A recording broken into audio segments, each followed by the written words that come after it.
Halo teman-teman semua, apa kabar? Bertemu dadakan? Tes ya. Apakah semua bisa mendengar suara saya dengan baik, dengan sempurna? Tes dulu ya. Oke. Apakah semua bisa mendengar suara saya dengan oke?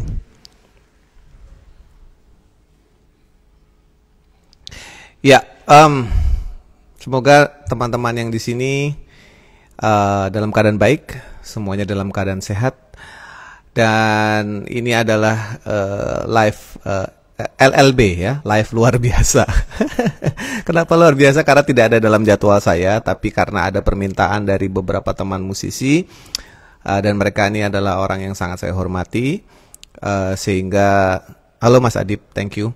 Sehingga saya rasa polemik yang muncul belakangan ini hanya karena angle berita, sehingga muncul polemik di antara kami, para musisi, para pengguna musik, dan mungkin pemerintah.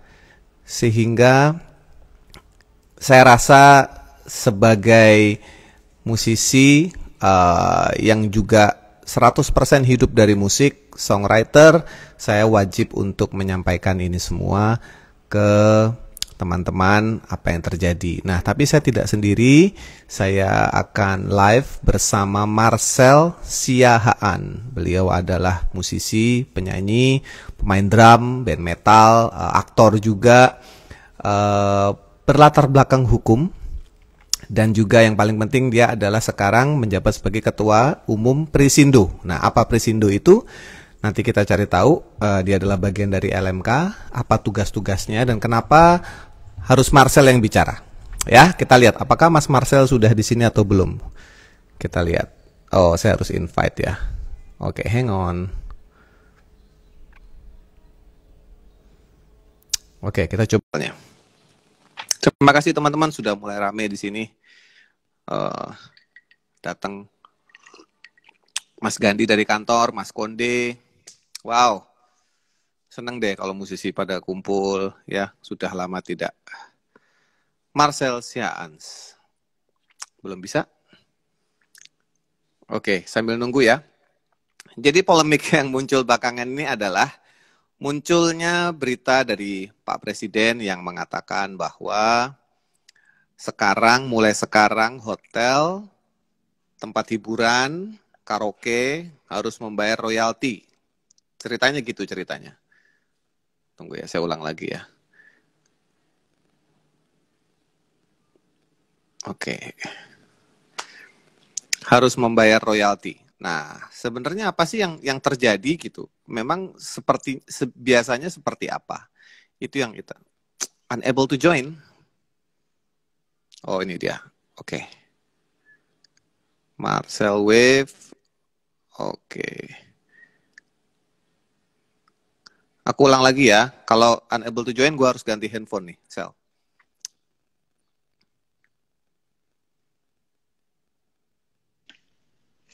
Halo. Nah. Yes, kedengeran? Sip, brother. Kedengeran, Bang? Kedengeran. Sip. Bagaimana keadaan? Sehat, baik, sejahtera? Sehat, baik, sejahtera. Sorry, agak keringetan. Sentausa. Habis olahraga, Mas Marcel? Betul. Manggil kamu tuh susah. Kadang Mas, kadang Kang, karena kamu besar di Bandung, tapi kadang Bang juga, orang Batak. Jadi yang mana nih? Cel! Gak apa-apa ya, boleh Cel aja. Yes. Pie. Ya. Ada yang bisa dibanting? Oke. Saya mendapat desakan desakan dari masyarakat untuk membantu menyelesaikan polemik yang terjadi di antara kita ini. Yeah. Jadi bukan hanya di antara kami, tapi di antara kita. Jadi semua nih, semua penikmat musik. Kita ambil ada tiga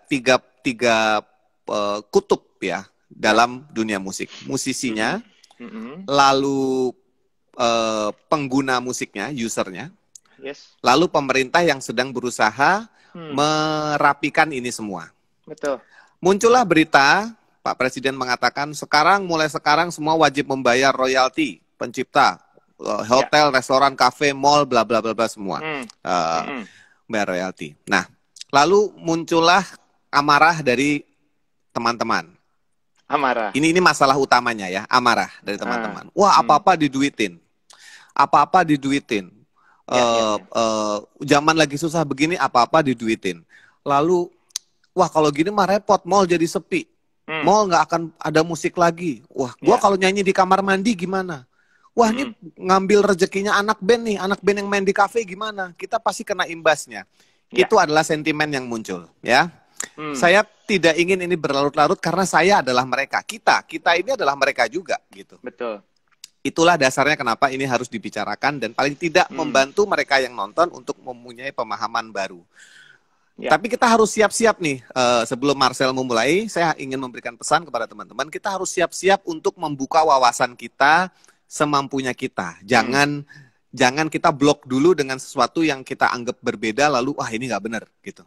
Ya, kita harus siapkan dulu hati dan pikiran kita untuk menerima wawasan baru. Masalah nanti aplikasinya bagaimana, silakan teman-teman lanjutkan sendiri. Tapi saya ingin mengajak semuanya untuk ini menjadi pembuka wawasan untuk kita semua. Bahkan saya sendiri juga harus belajar. Oke, Mas Marcel, silahkan. Situasinya seperti tadi. Jadi apa pendapatmu? Ya, gini. Pertama-tama, makasih banget Bang udah ngajak gue untuk ngobrol. Karena benar tadi gue setuju bahwa gue juga bagian dari konstelasi industri ini, ya musik Indonesia. Cuman gue juga ingin mengingatkan kita semua bahwa selain membuka pikiran, membuka wawasan, dan juga menenangkan diri karena gue yakin pandemi ini membawa banyak sekali dampak yang nggak gampang buat kita semua, gitu ya. Dan ini menjadi terasa sekali gitu ya, segala macam hal jadi terasa sekali, apalagi ketika ada hal-hal yang sifatnya seperti ini mengandung kemaslahatan orang banyak, ya dong kita bisa bilang ini mengandung kemaslahatan orang banyak.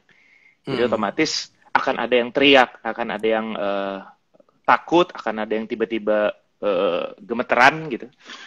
Tapi kita juga harus bisa melihat bahwa terutama buat teman-teman yang selama ini bekerja di dunia jurnalistik media gitu ya. Karena ini juga tidak lepas dari peran mereka di sini. Jadi kalau gue boleh menghimbau juga teman-teman untuk pelan-pelan mulai sekarang kita sama-sama berpikir altruistik gitu ya, berpikir dari kacamata kemaslahatan orang banyak. Jadi jangan hanya sekedar mikirin dari satu sisi doang, hanya satu sisi dari gimana caranya nyari keuntungan, menyebarkan berita-berita yang nggak full gitu ya. Jadi hanya mengutip 1-2 kalimat, karena bisa bayangkan 1-2 kalimat ini ketika dikutip tidak sesuai konteks ya, itu bisa berbahaya sekali gitu kemana-mana. Jadi bahkan gue juga tadi di Twitter sempat bilang bahwa minta bantuan untuk teman-teman media, teman-teman yang juga memang terutama media-media musik, kita jadi kompor tapi kompor yang baik gitu. Kompor yang gimana caranya supaya kita semua pelaku industri ini menjadi tenang, bisa menjalani segala sesuatunya dengan baik, dengan lurus, ya, dengan itikat baik. Karena kunci dari intellectual property adalah sebenarnya itikat baik, gitu ya. Jadi kalau kita sudah punya itu semua, gue rasa aturan-aturan ini nggak ada gunanya gitu, karena kita semua udah tahu, Pongki. Gitu. Nah, kembali ke aturan. Jadi sebetulnya buat teman-teman yang mungkin ada yang nggak tahu bahwa sebetulnya sistem pengkoleksian dan distribusi royalti ini sudah berjalan lama sekali. Ya, dan sistem ini sudah established kok gitu. Hanya memang banyak orang nggak ngeh ini terjadi gitu ya. Dan kenapa PP nomor 56 ini keluar? Ini sebetulnya adalah gimana caranya untuk menciptakan sistem yang lebih ajak lagi, karena kita kan bermasalah di urusan pendataan. Ya. Ditambah lagi kita tuh masalah archiving emang bermasalah sekali negeri ini. Jadi memang itu yang sedang ingin diperbaiki di era sekarang ini. Apalagi kalau kita berbicara di istilahnya di rezim kekayaan intelektual, kan bukan hanya hak cipta aja, ada paten, ada merek, ada desain industri, ada banyak, ada macam-macamnya di sana, dan itu semua sedang dalam proses bagaimana bikin sistem metadata yang juga terpadu gitu. Jadi memang nggak gampang. Nah sekarang cuman melihat betapa pentingnya sistem pendataan ini adalah karena apa? Kalau misalnya sistem pendataan ini tidak ada, akan sulit untuk melakukan pengkoleksian royalti dan apalagi pendistribusiannya gitu. Nah, di sini juga harapannya sebetulnya dengan adanya pendataan ini nanti ke depannya kalau semuanya udah established dan udah makin bagus, kita juga mulai memperbaiki bagaimana cara kita melihat karya kita gitu loh. Karya kita ini bahwa kita harus telaten, harus ngopen terhadap karya kita. Gimana caranya kalau bikin karya itu dicatat, detail-detailnya semuanya dicatat dengan baik, siapa aja yang mengisi, siapa aja yang memproduksi dan segala macam, karena ini penting untuk nanti bagaimana membagi royalti mereka. Itu loh. Ya. Ya, jadi apa ya, harapannya sih moga-moga kita jangan marah dulu, jangan ngegas dulu gitu. Kita lihat dulu sebetulnya yang terjadi apa. Ini sudah terjadi ini. Hanya Iya. memang kesulitannya adalah kalau misalnya tidak didata, tidak ada pendataan, itu pasti akan dikolek karena eh, pemerintah tuh punya kewajiban untuk menjaga itu karena itu aset, ya kan? Itu harus dijaga, gitu loh. Nah, gimana Iya. caranya supaya bisa terdistribusi dengan baik? Ya itu tadi pendataan, gitu. Diharapkan supaya orang-orang yang selama ini, apalagi kalau kita berbicara mengenai performing rights, hak untuk mengumumkan, gitu ya, mengumumkan kepada publik karya kita, itu ya memang eh, harus dikelola oleh pemerintah karena ada di dalam apa daerah-daerah publik gitu ya, di kafe, di mall, di tempat-tempat umum, dan diharapkan kita-kita ini sebagai pencipta atau sebagai pelaku pertunjukan ya memang harus mendaftarkan diri karena sudah ditunjuk oleh undang-undang bahwa ada yang namanya lembaga manajemen kolektif untuk mengkolek itu tadi kan, mengkolek royalti.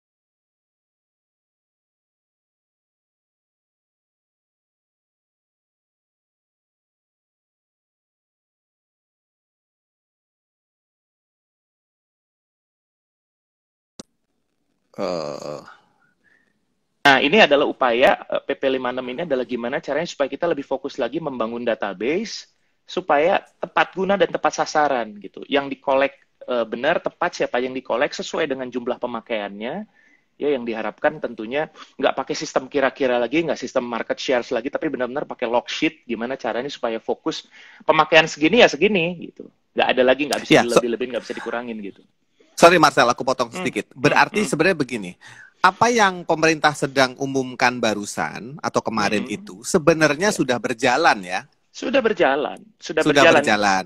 Dan Saya ini secara, bersaksi nih, ya, ya, saya bersaksi sebagai pencipta, saya sudah hmm, merasakan manfaatnya sudah betul, hampir 20 tahun, teman-teman. pasti, betul, Jadi, iya, dan bukan cuman saya, bahkan teman saya seperti, let's say, Eros, ya, ya, kemudian Melly Guslow, bahkan Mas Ahmad Dhani pun mengakui dia sudah betul, menerima dari ya, collecting society seperti WAMI atau KCI, ya. hmm, Jadi ini sudah berjalan. Sekali lagi, teman-teman, saya simpulkan, ini sudah berjalan hampir puluhan tahun. Saya sudah merasakan manfaatnya itu dari anak saya kecil sampai sekarang anak ya, saya lulus SMA. ya, Itu murni dari royalti lagu dan saya nyanyi. Ya, ya, itu betul, sampai mau nangis saya ngomongnya. Karena apa? Karena ada upaya dari teman-teman musisi senior kita ya, Mas Marcel ya, yang yes, mengupayakan ini 20 tahun lalu. betul, Eranya Mas James F. Sunda, ya, KCI Mas ya, ya KCI, kemudian Bang Om Enteng Chandra Tanamal, Darusman, kemudian Om Enteng, Chandra Darusman of course, iya Om Enteng. Semua itu memikirkannya itu sudah 20 tahun yang lalu dan ya, kami yang hidup zaman sekarang sudah merasakan. Jadi teman-teman tidak usah khawatir. Yang pertama, bahwa untuk pencipta, untuk performing rights itu sudah berjalan. yes, Itu nomor betul, satu. Apakah sempurna? Pasti belum. That's why ini jadi polemik gitu loh. Yang satu, ketidaksempurnaannya letaknya adalah informasinya tidak merata ke semua tidak orang. memadai, Sehingga orang ya, gampang panik. dan itu tugas kita Media sekarang, memilih. Iya, tugas kita sekarang. Media memilih angle berita yang lebih polemikable daripada yang informatif. Ya, of iya, course, iya, karena iya, zaman digital. Diklik iya, lebih enak yang bikin ribut daripada yang enggak. Nah, betul, artinya ini tidak perlu dikhawatirkan lagi. Nah, kemudian Mas Marcel di sini adalah Ketua Umum Presindo ya, betul ya? iya, Performance Rights Society of Indonesia, Nah, oke, kita agak ke situ sebentar. ya. Apa tugasnya dari Presindo? Kita adalah LMK yang berada di dalam satu perkumpulan Selmi, sentralisasi musik, dan kita khusus berhubungan dengan pelaku pertunjukan. Jadi buat teman-teman yang apa yang mengkuasakan ke kita adalah mereka-mereka yang misalnya musisi-musisi yang mengisi di lagu-lagu, musisi-musisi session misalnya. Itu yang akan dapat Ya. royalti dari hasil collecting kami gitu. Ya. Apa sebagai pelaku pertunjukan. Gitu. Mm-mm. Misalnya Misalnya, sudah cukup lama, sudah misalkan, dari 2010 dan sudah beberapa. Ya, sorry motong. Misalkan tadi ke session player tadi, misalkan ada si Budi mengisi gitar di ya. lagu 1000 tahunnya Jikustik, ya. Ya. Lagu gua deh yang versi baru gitu ya. Yes. Dirilis tahun 2016 gitu. Nah, itu si Budi yang sebagai pemain gitar daftarin dirinya ke Prisindo. Iya. Betul? Betul. Lalu nanti setiap tahun atau setiap berapa kali dalam setahun akan mendapatkan report, kemungkinan dia mendapatkan royalti dari situ. Yes. Sesimpel itu. Sesimpel itu. Berarti tugasnya si Budi adalah mencatat dia kerja di mana aja, kapan gitu ya. Betul. Itu aja sebetulnya. Nggak sulit. Oke. Nah, monggo, lanjutkan. Nah, kita lepas dari itunya dulu ya, lepas dari Prisindo dan tugas sebagai pelaku pertunjukan, gue cuma mau kasih tahu bahwa kembali lagi intellectual property khususnya hak cipta itu kan dasarnya adalah itikat baik.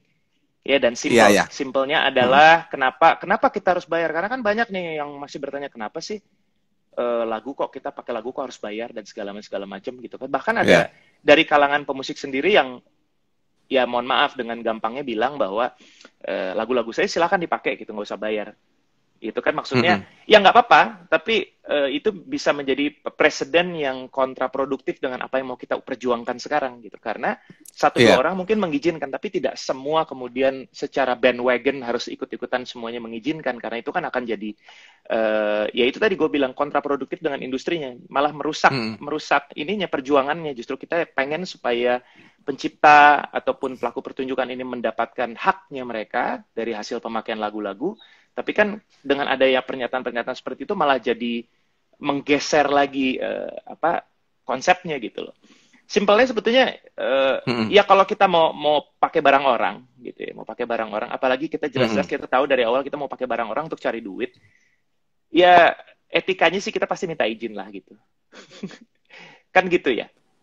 Iya gitu. sih, betul. Dan kembali lagi ke masalah aturan, memang selain aturannya tidak sempurna ya, dan pemahaman orang juga berbeda-beda, sampai sekarang pun masih ada bahkan yang udah jelas-jelas ya bekerja memakai lagu, contohnya misalnya karaoke gitu. Ada karaoke yang sama sekali nggak mau bayar karena dia merasa nggak perlu bayar, ya just simply nggak mau bayar aja gitu, karena dia tidak merasa menemukan logikanya kenapa gue pakai lagu gue harus bayar gitu, padahal udah jelas-jelas dia menggunakan lagu. Kenapa? Ada yang dihukum karaoke-nya yang tidak mau bayar. Sedang proses sudah proses hukum, ini sedang menjalani proses hukum. Intinya adalah ya kan kita nggak pengen juga begitu, karena apa gitu, kita pengennya semuanya mengerti, makanya perlu dibuatkan peraturan pelaksana yang lebih detail lagi supaya tidak terjadi kesimpang siuran mengenai tarif, kesimpang siuran mengenai siapa yang mengkolek dan sebagainya, supaya sama-sama semua merasa nyaman. Jadi buat teman-teman pengguna juga, misalnya teman-teman karaoke atau teman-teman kafe dan segala macam, jangan kemudian jadi takut gitu. Kita cuman bikin supaya justru melindungi industri usaha kalian juga, supaya nanti nggak tiba-tiba didatengin siapa orang yang tidak punya kompetensi apa-apa, tiba-tiba nagih royalti dan segala macam. Dengan adanya peraturan-peraturan seperti ini, ya kan justru memberikan legitimasi kepada pihak tertentu yang diakui oleh pemerintah untuk mengkolek, supaya yakin bahwa tidak menyalahi aturan gitu. Kita kerucutin lagi. Jadi pemerintah intinya sudah memikirkan ini, ya. Itu bukan cuma pemerintah yang sekarang, dari dulu ya, Marcel ya. Pemerintah dari dulu sudah memikirkan. Oke. Kalau dulu pada saat awal belum mengerucut nih ke satu pihak. Jadi semua orang bisa nagih segala macam. Nah, sekarang kan sudah menjadi satu pintu istilahnya. Iya. Siapakah si satu pintu ini, Mas Marcel? Rencananya kan udah jelas ya bahwa akan ada LMKN di Lembaga Manajemen Kolektif Nasional. Ya, terus nanti akan di bawahnya nanti ada yang namanya KP3R, dan itu dibagi dua, ada KP3R untuk cipta, ada KP3R untuk hak terkait. Hak terkait ya. Iya. Jadi sebetulnya udah jelas kok sistemnya, hanya memang kalau gue pribadi melihat ini ada masalah dengan bagaimana mensosialisasikan konsep ini ke semuanya. Nggak semuanya orang Iya, paham. iya. Jadi, nah, gue senangnya adalah dengan adanya PP ini, kita jadi aware untuk bagaimana mensosialisasikan. Kalau kemarin kan Mm-mm. kita mensosialisasikan, tapi kita nggak punya dasar hukum yang ajak nih untuk gimana ceritanya gitu loh. Mm-mm, betul. Mengkarakteristikkan gimana sebetulnya sistemnya, algoritmnya seperti apa. Sekarang udah lebih jelas sebetulnya, lebih enak untuk kita bisa bercerita mengenai enggak harusnya begini, tarifnya ada kok, gitu kan. Ada kan Mm-mm. yang lo juga bikin kan, ada di dalam yang apa tarif-tarif yang gambarnya berwarna-warni itu bisa kita share Iya, untuk orang-orang lihat sebetulnya seperti apa gitu ya. Dan iya, dan ini pun berkembang terus seiring dengan perkembangan teknologi pastinya gitu kan. Dan standar kelayakan juga pasti berubah. Kita juga gimana ya? Kadang-kadang kita juga nggak mau dibilang sebagai pihak yang terus menuntut user untuk membayar kita. Kita juga memikirkan user karena apa? Ini kan simbiosis mutualisme, bener nggak Pongki? Sekarang kalau kita iya, misalnya iya, iya. hanya memaksakan kehendak kita aja dan kemudian industrinya jadi berantakan, industrinya mati, orang nggak mau lagi kemudian menggunakan musik, itu juga bukan tujuan kami gitu, sama sekali enggak. Bukan, Kita betul. cuma pengen bahwa silahkan pakai musik, tapi gitu, tapi ada tapinya gitu. Iya, iya, iya, Ini adalah hak yang diberikan tentunya dengan adanya kompensasi-kompensasi berupa membayar royalti itu tadi gitu loh. iya. Itu aja sebetulnya Itu sesimpel itu. Mm-mm. betul, betul. Jadi gini, aku berusaha simpulkan lagi. Itu tadi informasi yang menarik dan jelas sebenarnya. Tapi saya simpulkan Mm, lagi begini. Jadi mm, intinya pemerintah sedang memikirkan bagaimana supaya para pencipta ini bisa mendapatkan haknya di mm, tempat-tempat yang tepat dengan cara yang tepat sehingga mm. kehidupan berkesenian bisa bisa Jalan. bergairah. Itu kan mimpi besarnya. Dibuatlah Betul. satu pintu namanya LMKN yang di bawahnya Ya. terdiri dari organisasi-organisasi LMK namanya Lembaga Manajemen Kolektif Ya. yang ini ditugaskan untuk mengkolek distribusi, mengkolek memungut royalti-royalti ini Yes. sesuai bidangnya ya, sesuai Betul. bidangnya. Ada yang Mm. kayak KCI atau WAMI. Nah, ini kayak gini-gini Ya. nanti kalian bisa Google. Ada atau Perisindo untuk session Betul. player ya. Ya. Pelaku pertunjukan. Pelaku pertunjukan, sorry. Ya. Jadi Mm. Prisindo ini pun baru, di mana dulu zaman saya belum ada. 10 tahun Ya. lalu belum ada. Jadi ini adalah pertumbuhan, teman-teman. Gitu loh. Siapa sih yang nggak suka lihat ketika kamu lagi jalan di terowongan gelap, tiba-tiba ada lilin di depan, lu pasti lari, semangat lu lihat itu lilin. Atau lu Ya. curiga, gue nggak mau maju, pasti jahat itu. Tapi ketika nggak ada hope lagi, kanan, kiri, atas, bawah udah mentok, lu pasti seneng lihat cahaya di ujung. Nah itu yang gue lihat sekarang. Itu yang gue lihat sekarang. Ketika gue tahu session player gue bisa dapat jatah dari lagunya yang populer di seluruh Indonesia, gue seneng Happy ya. dong. Ya. Gitu loh. Selain fee dia pada saat di studio, Iya. happy. Betul. Ketika lagu gue terima ketika gue lagi lewat supermarket terus tiba-tiba di play terus supermarketnya jadi suasananya jadi oke, punya value lah lagu itu ya. Suasananya Betul. jadi sejuk atau apa. Iya. Kemudian setahun kemudian gue terima royalti ini dari pemutaran di klub, di supermarket. Wah, gue terima. Ya. Itu membuat gue langsung ngambil gitar, gue bikin lagu lagi gitu. Karena gue Betul. tahu apresiasinya sudah cukup Begitu tinggi. tinggi. Nah, Ya. sudah begitu tinggi. Itu adalah sistem yang sedang dibuat oleh pemerintah. Tujuan kita adalah memberi dukungan. Oke, itu dari sisi pemerintah. Sekarang dari sisi musisinya. Ya. Mas, aku nggak tahu. Mas, aku nggak merasakan manfaat. Ah, itu apaan? Paling mainan pemerintah ini untuk itu. Gua nggak bicara mengambil sisi pemerintah atau bukan pemerintah. Bukan. Gua membicarakan seperti sisi lampu merah. Kita pakai lampu merah itu sebagai apa sih? Sebagai fungsi untuk mengatur kan, mengelola kan, supaya lu nggak tabrakan sama yang depan. Betul. Lampu merah itu warnanya bukan supaya rame. Itu warna merah, kuning, hijau itu ada artinya supaya gue nggak tabrakan dan supaya perjalanan gue aman sampai tujuan. Betul.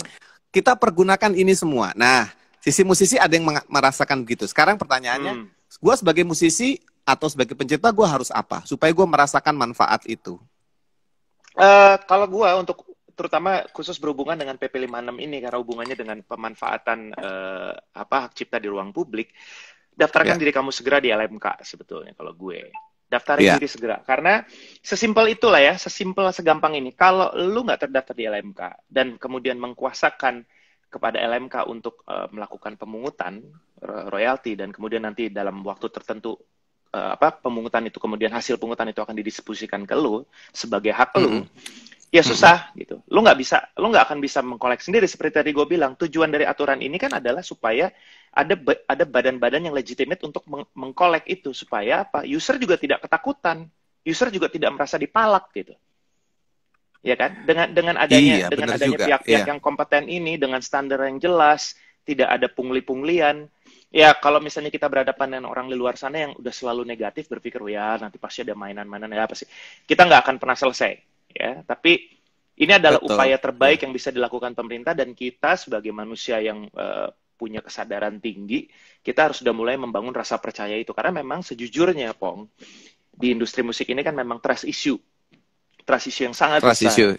Nah, mau nggak mau apa yang harus kita lakukan? Ya kita harus membangun kembali sistem trust yang baru. Gitu. Dan ya dengan begini ini sebetulnya ada satu tanda dari pemerintah bahwa pemerintah sedang membangun kedekatan itu dengan industri musik, kedekatan dengan kita para musisi, gitu ya. Mulai mau ikut campur dalam tanda kutip, memberikan pengaruhnya, melindungi dan juga memotivasi untuk orang mendaftarkan karya-karyanya di DJKI dan segala macam secara online. Itu kan sebenarnya untuk membantu. Walaupun di undang-undang dikatakan bahwa orang kalau mencipta sesuatu, ketika sudah menjadi sesuatu yang fix dan sudah diumumkan, itu otomatis menjadi hak cipta tanpa melekat, harus melekat. Ya. Tanpa harus dilakukan misalnya pendaftaran. Tapi kan kita lihat lagi ke depannya gitu loh, ke depannya bahwa kemudian pendaftaran itu menjadi penting. Kita tidak lagi berbicara secara literal undang-undang, tapi juga kontekstual undang-undang. Secara konteks dia menjadi penting bahwa pendaftaran ini penting. Supaya apa? Kalau sampai suatu saat karya kita diklaim orang, kita punya bukti otentik bahwa ini karya kita. Gitu. Itu pertama. Kedua, yaitu untuk pendataan itu tadi yang terus kita update dan segala macam, itu akan nanti menguntungkan kita untuk suatu saat mendapatkan hasil dari collecting royalti. Itu aja, sesimpel itu sebetulnya gitu. Dan harapannya memang kembali lagi tidak ada yang sempurna lah, Pong ya. Pasti undang-undang itu ya namanya undang-undang, nggak akan mungkin nyenengin semua orang. Peraturan itu nggak akan mungkin nyenengin semua orang. Tapi kita harus melihat dari sisi yang besar gitu, sisi yang besar. Karena pada akhirnya ya seperti lu tadi udah dengan jelas lo bilang bahwa lo mendapatkan manfaat sangat besar dari royalti yang selama ini dipungut gitu kan. Jadi ya gue cuma bisa memotivasi untuk ayo mulai kita fokus pada bagaimana menjaga karya-karya kita ya, dan mulai sadar bahwa itulah aset kita, itulah karya-karya yang membuat kita jadi punya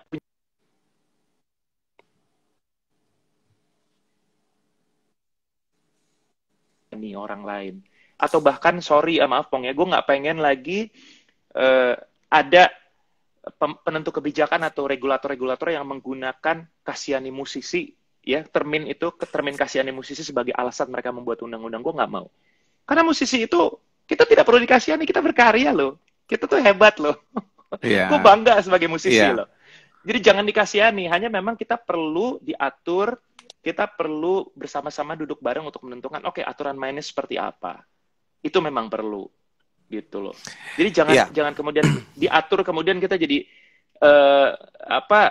maunya sendiri, nggak bisa gitu. Kita nih warga negara Indonesia yang memang taat hukum, jadi kita udah harus tahu bahwa harus dibuatkan koridor, dan itu koridornya seperti lo tadi bilang mengenai lampu merah, ya seperti helm gitu. Helm juga kan, kenapa? Bukan karena supaya kita nggak ditilang, tapi karena kita tahu kepala kita nggak cukup kuat kalau ngantem aspal sebetulnya kan, gitu. Makanya ada helm. Ya kayak gitu. Hal-hal seperti itu, mentalitas seperti itu yang gue pengen pelan-pelan juga motivasi teman-teman dari lingkaran yang paling kecil dulu, teman-teman musisi, untuk ayo kita mulai coba untuk menjaga karya-karya kita, menjadi musisi yang punya marwah gitu loh. Sisanya ya nanti kita tinggal duduk bareng, karena sekarang juga ada Federasi Serikat Musisi Indonesia yang juga concern dengan banyak hal di industri musik ya, di dunia. Bukan hanya musisi-musisi yang established aja, tapi juga musisi-musisi kafe, musisi-musisi reguler gitu. Bahkan ada juga tim-tim khusus yang akan membantu mengadvokasi, memberikan mediasi untuk bagaimana caranya masing-masing bisa berada dalam kondisi dan kedudukan yang sama, seimbang gitu loh, punya strata bargain yang sama. Harapannya begitu sebetulnya. Tapi ya memang pelan-pelan, Pongki, nggak gampang itu. kan? Iya betul. Berarti untuk musisi atau pencipta lagu, supaya misalkan ketika tiba-tiba lagunya populer di seluruh Indonesia Mm-mm. atau bahkan muncul di radio, bahkan di YouTube juga termasuk lembaga penyiaran ya YouTube itu ya. Iya, iya, Itu juga iya, dikolek ya. Ya, oke. Ketika iya. lagunya di sana, berarti kalian harus mendaftarkan diri ke LMK yang Mm-mm. sesuai. Iya, Di mana betul. kalian cari tahu Mm. bisa. Nanti kita bahas hari lain. Tapi intinya daftarkan diri kalian ke sana karena that's the only option untuk bisa mendapatkan uang yang beredar di Mm. atasmu. Ini kan ceritanya uang Ih, beredar nih di di atasmu. cloud. Tapi Yes, kalau ya. kita nggak punya aksesnya di cloud ya, kita nggak punya aksesnya, Iya, kita iya, nggak iya, bisa iya. masuk ke sana. Oke, ada lagi permasalahan selanjutnya, yaitu adalah Iya. musisi kafe atau yang bermain di kafe, Mm-mm. teman-teman kita yang bermain di sana merasa bahwa ini Hmm. akan merugikan mereka. Ya. Apakah itu akan berimpact ke musisi atau teman-teman kafe, grup kafe, penyanyi kafe yang sedang mencari nafkah di kafe atau klub? Gini, gue contoh satu ya. Contoh aja. Konspirasi band gue. Waktu itu kita bikin acara tribute to Scott Weiland. Vokalisnya Stone Temple Pilots waktu itu meninggal. Lalu kita bikin Ya. tribute to Scott Weiland. Ya, Mm-mm. jangan dilihat dulu isinya band ini siapa aja atau ya itu udah band yang Hmm. established. Enggak. Jangan lihat itu dulu. Tapi gini, Hmm. perspektif ini yang harus dilihat. Ketika kita bikin tribute, kita sadar bahwa kita memainkan lagu-lagunya Stone Temple Pilots. Yang otomatis kita tahu bahwa ada performing royalties di situ karena kita membawakan mengcover. Betul. Ya. Ya. Dan itu waktu itu gue bikin konser di sebuah kafe kecil dan yang datang cuma 42 orang. Tiket kita cuma 42 tiket kali 50.000. Mm-mm. Dan kalau performing kan sebenarnya cuma kali 2%. 2% dari tiket. Dari Karena tiket. kita waktu Dari jualan tiket. tiket. Yes. Ya. Itu cuman nggak banyak, cuma 100.000 sekian gitu. Tapi kita sadar bahwa 100.000 ini adalah haknya Stone Temple Pilots. Kita langsung bayarkan itu ke Wami saat itu. Dan Wami langsung memberikan sertifikat kepada kita bahwa terima kasih konspirasi sudah membayar royalti performing kepada Stone Temple Pilots melalui Wami. Maksudnya gini, itu pertama, mental itu harus kita tahu dulu. Ya bahwa ada di situ, ada sesuatu, ada hak orang yang sedang kita pakai di situ. Itu dulu buat teman-teman yang di kafe. Yeah. Nanti setelah itu mekanismenya adalah ini lebih kepada pengelola kafe. Jadi memang pengelola kafe itu dari awal sudah harus memikirkan bahwa ketika dia meng-hire sebuah band yang meng-cover misalnya, yang jelas-jelas misalnya memang meng-cover lagu-lagu, dia harus tahu bahwa ketika meng-cover itu ada hak si pencipta lagu di lagu-lagu itu, gitu ya. Dan dia tidak boleh membebankan royalty performance itu, biaya yang harus dibayarkan ke LMK itu kepada band karena ya nggak logis gitu kan. Kan dia meng-hire si band, dia udah tahu. Kecuali dia memang mau nge-hire band yang misalnya bikin lagu sendiri. Tapi kan pasti pertimbangannya kan lagu sendiri kan orang nggak ada yang kenal. Gitu kan? Iya, otomatis lagu yang terkenal dong. Iya, lagu yang terkenal dong. Lagu yang terkenal berarti apa? Lagu orang di cover. Nah, berarti harus siap itu. Nah, jadi jangan ini hanya masalah siapa yang bertanggung jawab. Jadi teman-teman yang selama ini menjadi band cover juga sebenarnya jangan takut. Gitu. Nah, justru dengan PP ini harapannya adalah ke depannya mekanisme ini jadi semakin terang. Gitu. Jadi tidak pengguna juga nggak serta-merta kemudian motong dari penghasilan si band misalnya. Kita akan bantu untuk mediasikan bahwa ya industrinya tuh harus jalan karena pada kenyataannya orang kan senang banget gitu ngelihat live band ketimbang misalnya denger CD karena kan ya sekarang masing-masing sudah punya digital streaming platform sendiri gitu. Kalau cuman ke kafe jauh-jauh malam-malam capek-capek nongkrong sama temen cuman dengerin misalnya digital streaming platform jalan kan ya nggak seru gitu. Tapi kalau nonton live kan dia seru. Cuman dengan resiko itu tadi gitu loh. Jadi yang membayar penyelenggara ya, penyelenggara yang membayar. Iya. Penyelenggara. Iya, jadi gitu. band-band nggak perlu khawatir dan di asosiasi restoran, asosiasi hotel, asosiasi kafe sudah tahu mereka jalan. Semua. Sudah jalan. Coba kalau misalnya teman-teman yang di Jakarta nih, saya paling contohnya karena saya kasih contoh karena saya paling sering ke situ. Karena kebetulan waktu itu kantor manajemen dekat situ, Pong, di Pondok Indah. Jadi kalau ke Pondok Indah Mall ada satu kafe namanya Cafe Victoria. Itu udah jelas-jelas di kasirnya. Ditulis ada sebuah plakat besar dia tulis, lagu-lagu yang diputar di Cafe Victoria ini sudah membayarkan royalty performing rights. Oh, keren. Iya. Jadi jelas. Jadi kalau misalnya ditanya bahwa apakah semuanya kemudian menolak, tidak, semuanya sudah tahu ini memang terjadi, memang begini Iya, harusnya, gitu iya, loh. iya, Nah, iya, jadi ya iya.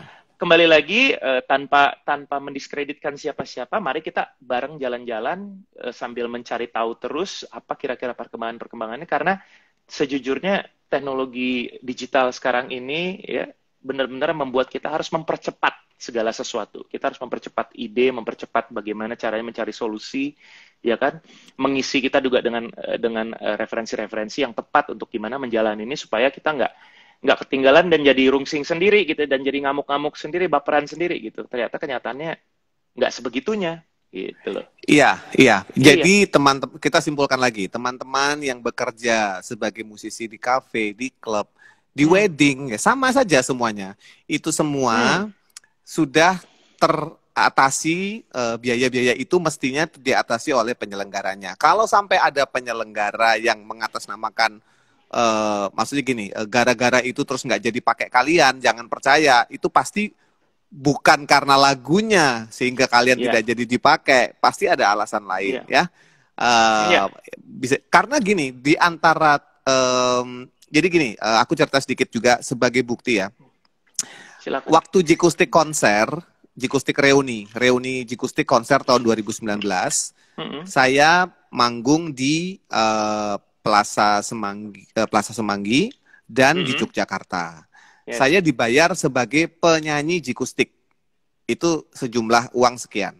Lalu saya dibayar sebagai Pongki pencipta lagu-lagu Jikustik. Iya, Itu harus beda begitu. lagi.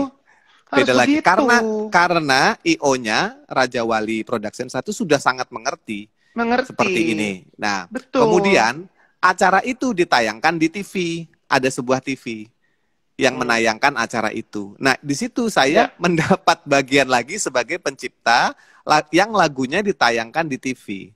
Jadi ini sudah berjalan, teman-teman, sudah berjalan. Gitu. Ini ada pertanyaan bagus nih, Pongki. Ya, silakan. Bang, terus gimana kalau kafe ngeplay lagu dengan Spotify Premium? Kan royaltinya udah di Spotify juga tuh. Gini, Galang. Di Spotify itu setahu saya ada Spotify yang free, yang biasa, ya, yang majority dipakai di Indonesia, yang free. Lalu yang premium, ya, premium, Spotify Premium, dan satu lagi yang business account. Ya. Jadi business account pun itu membuka kemungkinan untuk kemudian lagu-lagu ini dipakai untuk bisnis, misalnya untuk dipasang di tempat-tempat bisnis ya, di mall atau di kafe.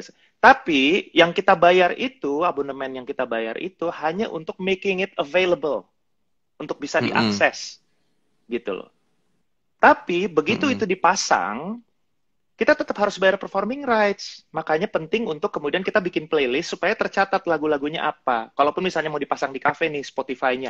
Tapi ini saya bicara dalam konteks Spotify business loh ya. Spotify business account dulu ya. Jangan bilang premium dulu. Itu dulu. Jadi itu hanya dibayar. Yang bisnis kan kalau nggak salah lebih mahal, sekitar 200.000 kalau nggak salah sebulan, kalau nggak salah lebih mahal. Nah itu untuk membuka kesempatan bahwa ini boleh dipakai di tempat bisnis, tempat kerjaan, gitu loh. Tapi itu hanya making it available. Kalau misalnya dipasang, performing royalty itu Spotify tidak bertanggung jawab. Kita yang tetap bertanggung jawab membayar. Yes. Nah, Spotify Premium beda lagi. Kalau Spotify Premium, itu sebetulnya tidak boleh dipakai untuk dipertontonkan. Penggunaan pribadi. Penggunaan pribadi, karena kita bayarnya untuk penggunaan pribadi seperti premium, gitu loh. Iya. Tapi, kalaupun kita misalnya ternyata bandel, mau nggak mau, misalnya, karena kan Spotify Premium kan otomatis bayar abonemen per bulannya kan lebih murah dari yang bisnis nih. Semuanya kembali lagi, saya bilang ini semuanya kembali lagi kepada itikat baik kita. Kita paham nggak? Kalau kita memang dari awal niatnya memang mau pakai Spotify, karena kita memang mau pasang ini di tempat kita berbisnis, ya kita harus menyediakan budget untuk buka akun yang bisnis. Gitu dong, kan? Kecuali kalau yang udah ya, silakan. Kalau misalnya pun terpaksa udah keburu punya yang Spotify Premium, ya sudah nggak apa-apa, tapi tetap bayar royalty performance. Royalty performance tetap harus bayar ke LMK. Itu yang mau gue omongin tadi, betul. Karena gue melakukan itu di coffee shop gue. Yes. Gitu. Jadi izin dari Spotify sebatas bahwa itu untuk penggunaan pribadi gue. Yes. Ketika gue making it available. Ketika gue menggunakan itu sebagai siaran di ruangan gua, Mm-mm. yang mana itu menjadi daya tarik pengunjung, itu punya value yang berbeda. Yang kita sebut itu Value. tadi performing royalty, performing Ya. rights ya, Ya. performing royalty. Nah, Hmm. disitulah Ya. pemerintah sudah menyediakan, oke Pong, bayarnya ke ini saja, selesai Yes. perkara. Hmm. Ngitungnya begini, Ya. gitu. Ya. Tentunya, ya itu saja. Jadi lagi-lagi ini adalah si pemilik bisnisnya yang melakukan. Kalau sekarang gini, kita rangkum lagi lebih spesifik. Jadi gini, dalam sebuah acara di klub, ya kita bayangin aja deh dalam sebuah acara di klub. Bahkan si Ya. janitornya yang membersihkan toiletmu, bahkan Ya. si tukang parkirnya, semuanya mendapatkan bayaran di hari itu. Itu bahkan ya. Ya. Bartendernya, sound systemnya, PLN juga dapat dari listrik, semua tiket semua, nggak ada gratis ke situ. Penciptanya enggak. Penciptanya yang lagunya bikin lu goyang-goyang sampai moshing, nggak dapet.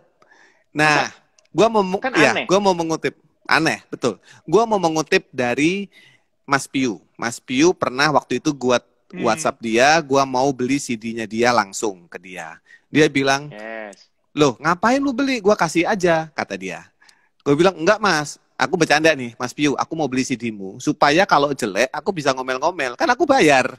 Gue bilang gitu, bercanda nih. Wah dia ketawa, oke. Akhirnya aku beli 2 CD. Akhirnya dikirimin CD-nya, Ya. lalu tanpa sepengetahuan saya, dia tulis di Facebooknya, Facebooknya Piu dia tulis, saya merasakan ada sesuatu yang hilang sudah sejak lama, yaitu rasa hormat. Ketika Pongki bisa saja mendapatkannya secara gratis, dia memilih untuk membayar. Padahal saya akan dengan senang hati memberikan secara gratis dengan berbagai alasan, tapi dia memilih membayar. Jadi sebenarnya yang hilang di dalam industri ini mengutip katanya Mas Piu, adalah respect. Ya, yang hilang di dalam industri musik ini sekarang adalah respect. Apakah kita mau memberikan respect kita yang maksimal kepada para pencipta ini? Kalau memang iya, maka sudah disediakan cara-caranya. Gitu sebenarnya. Ini kenapa berhenti ya tiba-tiba ya? Tunggu Mas Marcel. Ya. Yes. Akhirnya gitu. Jadi ya, yang hilang adalah respect. Hormat. Bener iya. tadi gue ngomong berarti ya. Itikat baik, kalau di bahasa lu itikat baik, di kata gue respect. Jadi katanya Mas Piu mengutip gitu. Itu gue akan ingat selamanya. Jadi dasarnya kita menikmati musik adalah karena kita ingin mengapresiasi, betul kan? Itu betul sekali. Makanya teman-teman yang bilang di sosial media bahwa kan lu kan diapresiasi karyanya, lu kan jadi ngetop karyanya diputar. Itu betul, tapi itu baru separuh betul. Karena bentuk respect juga macam-macam. Cara apresiasi macam-macam. Ya, cara apresiasi juga macam-macam. Kayak Presindo ini adalah perwujudan dari apresiasi secara ekonomi. Gitu loh. Presindo, WAMI, KCI dan yang lain-lain itulah perwujudan apresiasi secara ekonomi. Karena kalau apresiasi bagus bro, keren bro, ya itu sebenarnya dari ibu gue juga dapet. Iya. Dan satu lagi begini ya, maksudnya harapannya sih gue ke depan ini semoga tidak ada lagi yang kemudian berpikir pada musisi-musisi ini harusnya terima kasih. Kita cover lagunya, kita bawain, kita pasang, itu kan sebetulnya kan promo gratis dan segala macam. Enggak, moga-moga mental seperti ini jangan ada lagi gitu. Karena ya enggak gitu. Enggak gitu caranya. Ya kan? Kita juga tidak merasa dibantu dengan promo gratisan gitu. Enggak juga gitu. Iya kan? Iya dong, karena kita juga punya, ya kasarnya kalau kita mau ngomong gitu kan, kita juga kan punya tim-tim marketing yang udah tahu sebetulnya pasar kita di mana. Jadi nggak perlu juga harus kemudian minta tolong gratisin dengan kemudian membebaskan orang membajak dan segala macam. Kan dulu ada yang sempat mikir kan, wah dibajak tuh mestinya bangga lo gitu kan, lo kan promo gratis. Ya nggak gitu juga cara lo mempromosikan, dan kita nggak minta juga gitu cara kayak gitu loh. Jadi moga-moga mental-mental seperti itu juga udah mulai bisa hilang. Sama ini, kalau misalnya orang mengcover atau mengupload ya, jadi jangan kemudian berpikir hanya masalahnya dari profit aja, dari masalah uang aja, materi aja. Tapi juga mulai lihat juga dari benefit. Benefit apa yang kalian dapetin? Kan ada orang yang merasa bahwa kok gue jadi nggak bisa cover karena gue harus bayar gini dan segala macam. Pertimbangannya apa? Kenapa gue harus bayar gitu loh. Sedangkan kan gue gue kan cuman untuk kepentingan pribadi gue doang, gue cuman ngupload itu nggak gue monetize kok gitu. Iya. Iya nggak lo monetize, tapi lu kan dengan menggunakan lagu gue, lo bikin akun sendiri misalnya di YouTube supaya orang nonton, supaya orang lihat, supaya orang view. Lepas dari lo monetize atau tidak, tapi kan lo mendapatkan benefit dari situ. Iya, tidak langsung ya, benefit tidak Iya, langsung. coba lo bandingin, lo upload foto lo atau video lo di YouTube misalnya tanpa lagu gitu. Kita lihat gitu seberapa rame yang nonton atau yang baca. Gitu loh. Nah itu yang orang-orang tuh harus mulai belajar untuk melihat juga bahwa bukan hanya dari uang saja, tapi juga dari benefit, bukan hanya profit tapi juga benefit. Secara beneficial ini kan mendatangkan sesuatu yang menguntungkan mereka gitu loh.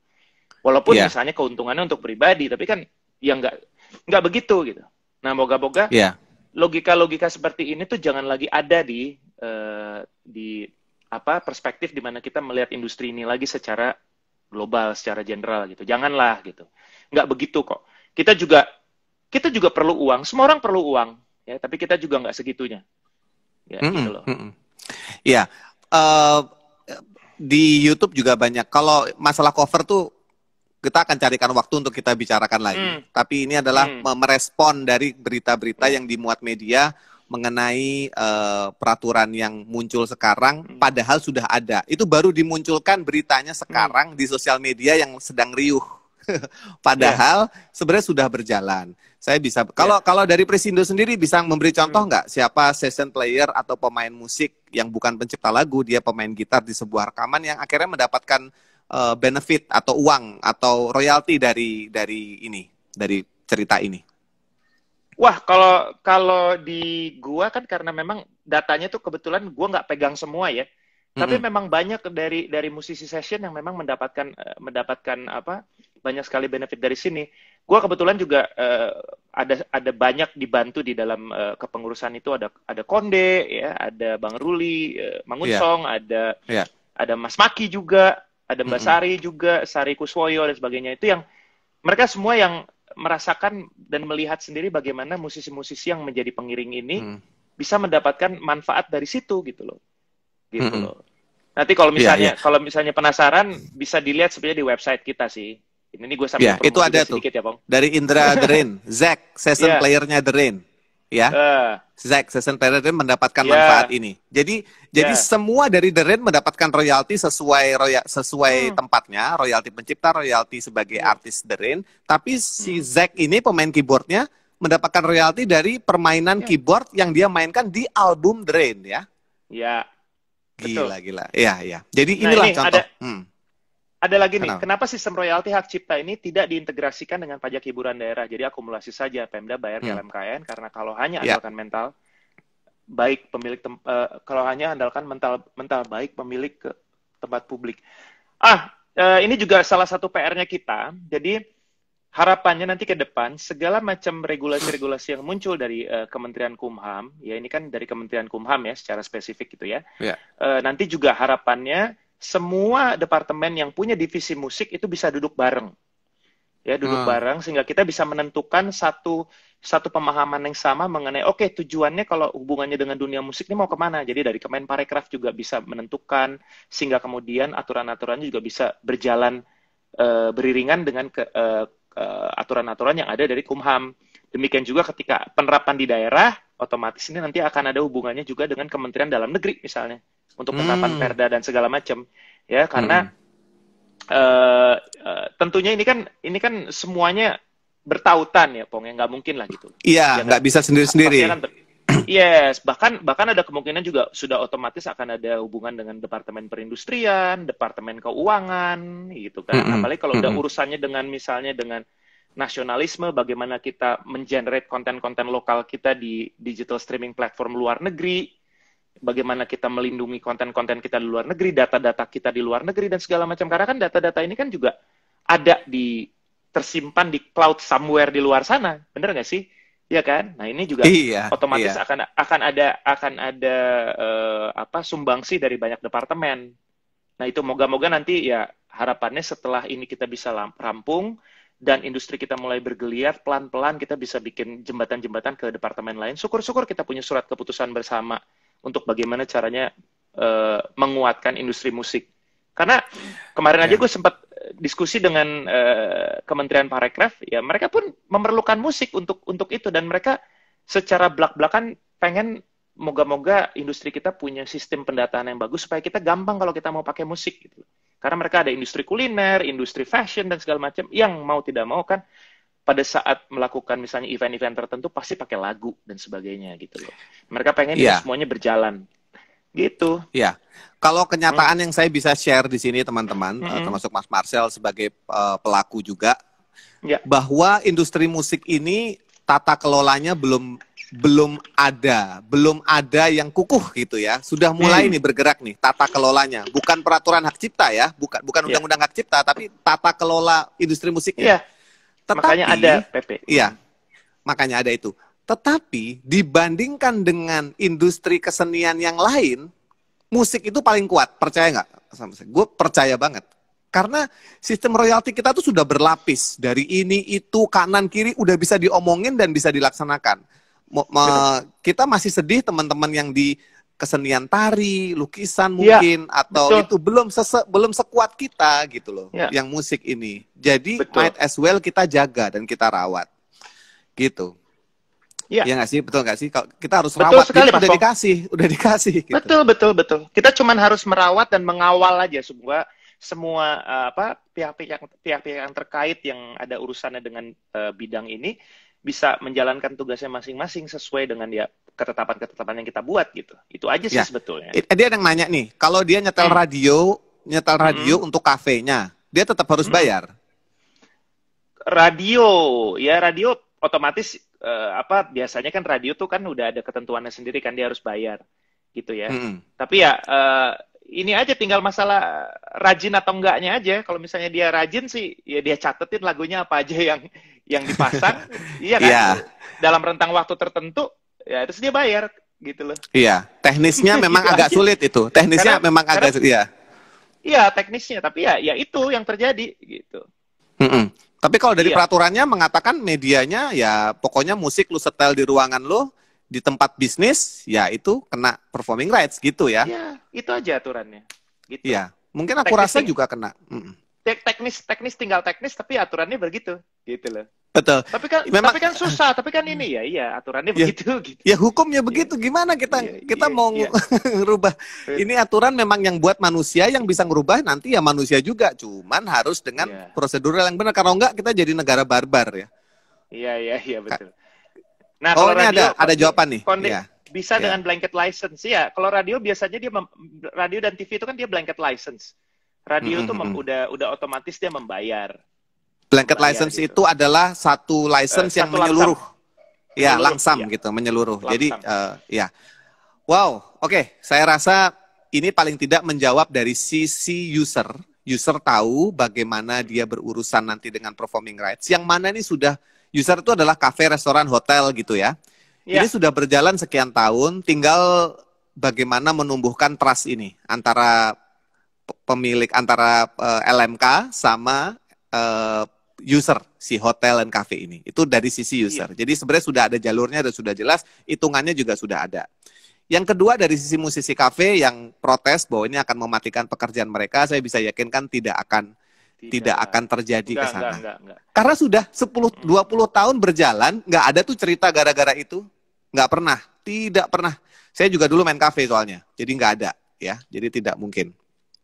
Yang ketiga dari sisi musisi atau penciptanya sendiri, mereka wajib mendaftarkan karya-karyanya ke lembaga-lembaga yang terkait, misalkan ke UAMI, Perisindo kalau dia session player ya, daftarin ke sana sehingga hak-haknya bisa didapat melalui mekanisme yang sudah dibuat. Jadi jangan salah sangka teman-teman, sekali lagi saya ulang kalau namanya guru gitu. Nggak cukup sekali, 2 kali, 1, 2, 3, 4 kali. Bahwa ini tuh sudah berjalan, nggak usah diributin. Iya. Kalau bahwasannya ada yang ngeributin, saya tadi sih merenung ya sebelum live ini, aku merenung. Ada tiga poin yang bisa saya sebutkan kenapa orang protes. Nomor 1 adalah orang itu tidak merasakan manfaatnya dari sini sama sekali. Artinya dia bukan musisi, bukan pencipta, ya. Dia nggak merasa punya manfaat, jadi dia ngomong aja di Instagram atau di sosial media, ribut aja gitu. Yang kedua, dia terluka. Jadi sudahlah tidak merasakan manfaat, dia terluka karena sesuatu hal. Misalkan lagunya dipakai nggak dibayar atau apa, sehingga dia jadi ada antipati. Ya, yang kedua. Yang ketiga, ini pengen playing hero aja. Jadi pengen jadi kayak pengen jadi kelihatan hero aja di sosial media. Wah, gua keren nih, gua begini nih. Jadi dia memberikan komen yang sifatnya kayak dia keren, tapi justru merusak struktur yang sudah terbangun ini. Ya, tapi itu kesimpulan pribadi gua. Pasti ada lah yang memang terlahir untuk menjadi perusak tatanan, itu pasti ada, Pong, di mana-mana itu pasti ada. Di semua strata ada. Ya, tapi kita jangan terganggu dengan apa perusak tatanan itu, atau istilah saya joker itu, nggak usah takut, ya kan? Karena tujuan mereka memang cuma hanya untuk rusak tatanan, dan mereka bangga dengan berhasil merusak tatanan. Nah, kalau kita kan jangan, karena tatanan ini kan dibuat untuk kita semuanya bisa jalan-jalan dengan baik, kita menjalankan segala sesuatunya dengan lancar, ya kan? Harapannya juga semakin kesini, moga-moga musisi juga semakin punya marwah, profesi kita semakin diakui, ya. Harapannya nanti anak-anak kita kalau misalnya suatu saat ngedate sama anak konglomerat siapa, ditanya kamu kerjaannya apa, musisi, dia bisa jawab dengan bangga gitu. Itu sih harapan gue. Gitu loh. Iya kan? Karena ya sekarang gue jujur aja, dua dari tiga anak gue udah mau main musik gitu. Jadi ya gue harus gimana caranya ngebangun tatanan untuk mereka, ngebangun legacy supaya mereka bisa menganggap bahwa ini pekerjaan yang penuh prestasi dan bermarwah gitu. Kita nggak perlu takut menjalani diri kita sebagai musisi, asal kita jelas mau ngapain. Kita tahu bahwa negara juga memberikan perlindungan kepada kita, memberikan ruang kepada kita untuk berkreasi, sekaligus melindungi karya-karya kita. Itu sebetulnya, itu aja. Iya, ya kan? Betul. Dan apa yang kita rasakan, ini yang tidak boleh kita lupakan, Marcel. Lu sama gue seangkatan, jadi kita bisa ngomong ini. Yang sefrekuensi juga, Pong. Makasih loh, Pong. Makasih loh. Sama-sama. Ini sebelum lo maju, takut gue lupa juga. Tadi yang masalah si Dimas Piu tadi, gue juga melakukan hal yang sama. Makanya gue seneng. Gue pikir cuman gue doang yang gila. Karena gue juga begitu. Gue selalu begitu kalau ada teman-teman gue, anak-anak indie, band-band metal yang kemudian mengirimkan CD, gue berusaha untuk tidak mau gratisan. Gue akan beli. Karena gue tahu banget rasanya memproduksi CD gitu ya, dalam keadaan, apalagi di dalam keadaan pandemi gitu. Gue tahu rasanya. So, gue respect banget dengan apa yang mereka lakukan. Jadi makasih banget. Gue juga sebelum gue lupa, makasih banget untuk ini, ternyata kita sefrekuensi untuk hal itu. Thank you, Pong. Lanjut. Terakhir dari gue adalah apa yang seorang Pongki sebagai komposer atau seorang Marcel sebagai penyanyi rasakan sekarang. Harap diingat, tahun 95 royalti itu belum kayak sekarang, ya. Jadi waktu itu tidak semua label memberlakukan royalti, baik itu penyanyi maupun pencipta lagu. Tahun 2000 pun semuanya masih gamang gitu. Mau gimana nih industri bergerak. Tapi semuanya dimulai ketika ada senior-senior kita yang melakukan. Yang saya bisa sebut namanya, yang saya ingat aja yang tadi itu, Mas F. James M. Sudah, kemudian Chandra Dalsman, Bang Hendra Tanamal, dan lain-lain yang tidak saya nggak bisa sebut namanya. Tapi mereka memperjuangkan itu, dan 20 tahun kemudian, Pongki dan Marcel bisa ngomongin ini dengan lantang bahwa gue terbantu banget, karena mereka dulu berjuang. Itu kita nggak boleh lupain, sehingga ketika kita melakukan perjuangan ini sekarang, sebenarnya cuma meneruskan aja gitu. Bukan sesuatu yang tiba-tiba ngada-ngada gitu. Dan dan kita harus bertumbuh sebagai seniman. Lu nggak boleh stuck di pemikiran lama bahwa lu tuh harus diservis, lu tuh harusnya gini dong, harusnya gini dong. Iya, tapi solusi lu apa? Lu nggak ada solusi. Iya, lu bertumbuhlah bareng dengan karya lu. Gitu loh. Kalau lu memang, gue bukan pencipta lagu, ya nggak apa-apa. Lu session player aja dapet kok, gitu loh. That's the whole point of this conversation, gitu. Betul sekali, Pong. Betul dia. Ya, Sel, thank you banget. Ini memang obrolan bernas sekali sore ini loh, Pong. Thank you loh. Asik, bernas. Gue juga, bahasanya keren ya. Gue dapat banyak dari obrolan kita, juga dari teman-teman yang hadir nih. Ada Rian Pelor, ada Mas Jody Rose, Indra Prasta, Indra Prasta tentunya, Konde tentunya, Ada Mm-mm. juga teman-teman yang nggak halo halo, Mbak Istiqomah dan segala macam. Ada 1519. Biasanya Iya, orang yang nggak pernah ikutan aturan yang nggak setuju. Ya rata-rata begitu memang. Tidak terbiasa hidup di dalam aturan ya. Nggak apa-apa. iya, Tapi kita selalu kasih kesempatan untuk orang-orang mengerti. Karena kadang-kadang iya, orang tuh nggak mau patuh karena mereka nggak ngerti sebetulnya bahwa aturan itu dibuat untuk menyejahterakan. Nggak semua aturan itu dibuat untuk menghukum. Hukuman itu hanya bagian kecil dari aturan. Sisanya semuanya adalah to protect and to serve. Kita juga harus membangun iya, rasa percaya kita juga pada aturan karena apapun itu ya iya, ya seperti yang gue selalu bilang sama Kinan anak gue, orang yang tidak terbiasa disiplin ya susah majunya gitu. Lo harus iya, harus punya disiplin iya. gitu loh. Sementara Dan salah kita satu harus disiplin bertumbuh adalah ya. Mm. iya harus patuh patuh pada aturan. Ya, itu Iya, aja. Dan terima kasih banget loh, gokil nih, seneng sama-sama gue nih Marcel. Pong. Abis Iya ini iya gua upload di YouTube gua supaya bisa ah berkelanjutan. Kalau gua gini, yes, gua terima kasih pertama waktunya Marcel, dengan background hukum sami-sami. lu punya nalar pembicaraan yang runut yang gua bisa mengerti dengan mudah. Dan juga lu pelaku di industrinya, ngantornya juga ngurusin itu, jadi semuanya perfect. Jadi gua berharap kita bisa ngobrol lagi perihal yang lain nanti lain waktu ya, Sel ya. Gua Iya minta iya waktunya iya sekarang gitu nanti iya kita ngobrolin yang iya lain iya sama-sama gitu. sama-sama. Dan Ya, harapannya siapapun ini yang hadir siang ini untuk nonton kita, gue sangat-sangat positif menanggapi bahwa masing-masing dari kita punya pengetahuan yang sama dengan kita semua, kita berdua gitu. Jadi jangan pernah mm-mm. takut untuk kasih masukan, ngasih input ya. Harapannya ini juga bisa jadi membentuk pola pikir yang bagus juga untuk kemudian kita ke depan bisa mungkin memberikan rekomendasi-rekomendasi kepada pemerintah atau rekomendasi-rekomendasi seperti apa kepada industrinya sendiri, Ya, membangun common practices yang baik, yang berpikir maslahat dan sebagainya. Karena benar-benar gue pengen semuanya bisa merasakan manfaat dari bidang yang mereka cintai ini, yaitu musik gitu. Itu doang sih harapan gue. ya, thank you Tuh. juga buat Mas Indra Thank you. Prasta dari The Rain yang sudah Indra, menginisiasi thank you. pertemuan ini. Yes. Thank you. Oke guys, terima kasih Mas Marcel. Sampai ketemu lagi nanti. Sami-sami yo. Salam Salam keluarga, buat Bang. keluarga. Ya. Sama-sama. Salam Bye-bye. kopi dan lain-lain. Baik. Oke, Bye-bye. ya, mari. Mari. Guys, terima kasih sekali. Ini harus Marcel yang matiin kayaknya. Gua nggak bisa. Ya, oke. Ya, teman-teman, terima kasih.